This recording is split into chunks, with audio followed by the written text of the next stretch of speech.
mbokki internet yi saxoo di seetaan NGTV Sénégal da leen ak jàmm ci xibaar li ci gën a fës. benn waay bu dugg ci assemblée nationale bi ñëw ba ci hémicycle bi sax jot naa sax def déclaration te nekkatu député loolu doy waar koo xam ne moom sax nekkate moom du député léegi nag xabaar la boo xam ne waa Dakar ki ñoo ko defee la ginnaaw bi RFM déggoon naa ngi ci wax man woon naa ngi tey ba xam ndax dañu doon dutee daawal nag confirmé nañ ko nee ñu waa ji ku mën na fan la tudd dama jàpp boo xam nag jigéen la wala góor la ñu wax loolu dinaa gëstuwaat waaye daal li am daal mooy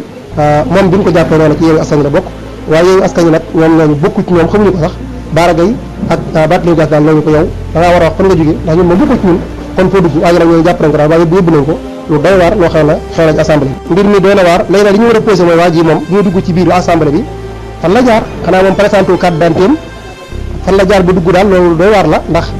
député yi bay ñëw tey rek gis naa Barthélémy Dias ñu ñëw waa ji nee na ko yow dong nag yaay dugg waaye yow moom laajul ngay présenté wu ndax ñëpp la xam kon jërë ngay présenté waaye nag yow dong yaay dugg gu nga àndal di ñu mën a dugg